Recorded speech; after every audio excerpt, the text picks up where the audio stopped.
We're not that far from spring football happening in Columbus, Ohio.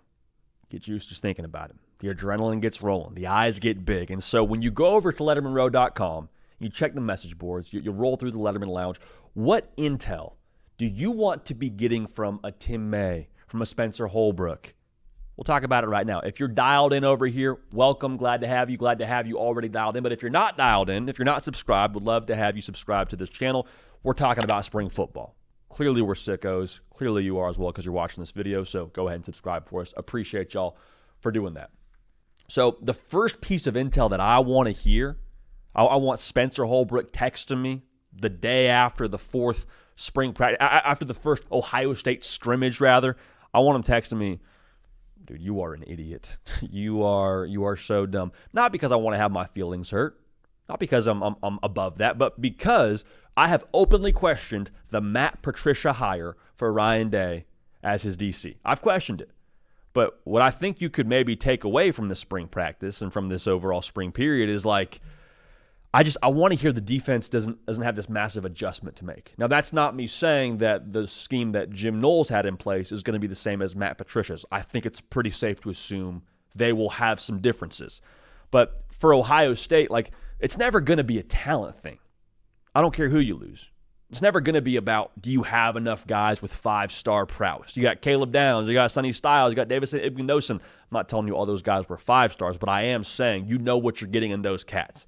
And so the thing that I'm curious, in addition to how quickly they're playing on the defensive side, when it comes to, hey, we're not having to process this new scheme, we're just getting to our landmarks, we're just reading our keys, and we're going out and playing ball. I'm very interested to see what the discussion is at some of those positions that are not returning a known commodity. And I think the thing that's maybe worth keeping a close eye on when you're trying to gather the spring intel is, what's the conversation around those positions? Is it a thing where, hey, we could have 2 guys, it's going to be a 3-guy battle for this one spot, or, hey, this guy's definitely going to be the starter there? It's not bad if it's a known commodity or a known thing that this guy's going to start at a certain position as a new face to the starting 11, but I'm a lot more intrigued by those battles because what we just said about Ohio State, it's never about talent. And so if it's not about talent, it's about competition. What do we know about competition? It's going to get the best out of everybody. And so if you are legitimately in a spot where 2 to 3 guys could start for you, what does that mean? It means you have depth in November. It means if you're playing a game January 20th, like you were this past season on the national title game, you have guys that can roll in for you, be healthy, wear on teams, and that's a dangerous thing. That, I think, is the great differentiator now in college football. So to bring this whole point here full circle on the defense, I want to hear they're playing fast. There's not this big adjustment with Matt Patricia calling the defense. We are still Ohio State. We still fly sideline to sideline. We're not having to think about this new scheme that we're putting into place. In addition, the depth, the competition, all those things factor into getting the best out of your defense. I would like to see it. To put it simply, I would like to see it. Now, the other thing that I want to hear out of the message boards at Letterman Row, I want to hear that Julian Sayin is just hooping. Now, there's another part of this that we'll talk about in a second, but I want to hear that Julian Sayin has this quarterback job wrapped up by spring. Now, Ryan Day, hear me clearly, he will not announce him as a starter, I don't think, until mid-August. That's just kind of how he rolls. Even when you know that he's going to be the quarterback, you wait until around mid-August during fall camp to announce your guy. But I'd like that to be the vibe.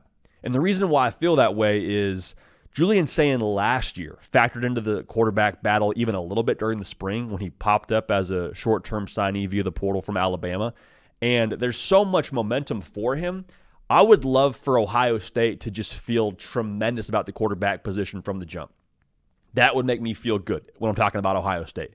Because what we've said now is you have Jeremiah Smith, the best player in college football.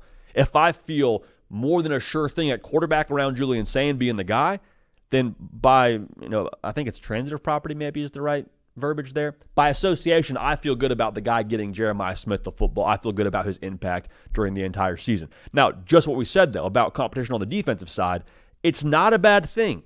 If you're hearing about Lincoln Kienholz, heck, maybe Tavian St. Clair factoring in a little bit and making this thing a battle throughout spring practice. To be honest with you, Lincoln Kienholz probably should factor in with how long he's been there, with his athleticism.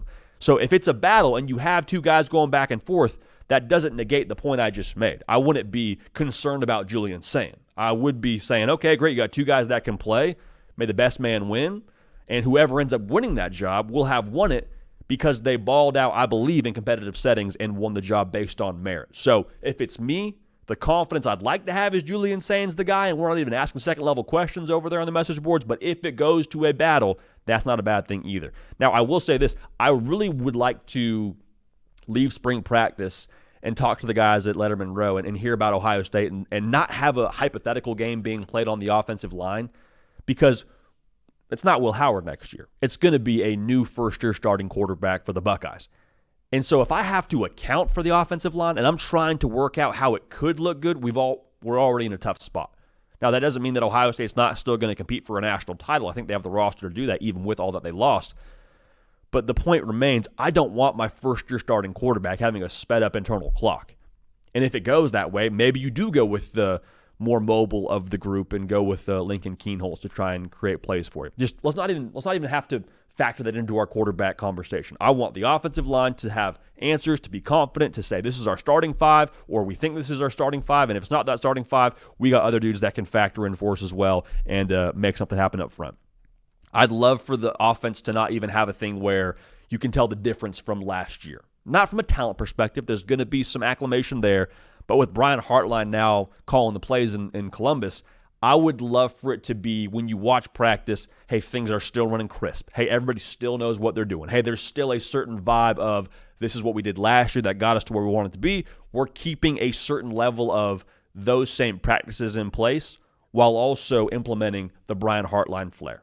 That's not me saying, Brian Hartline, do your best Chip Kelly impression, but I do think when you watch practice, there should still be that same, oh, this is very similar to how they operated last year, and how they operated last year won them the national title.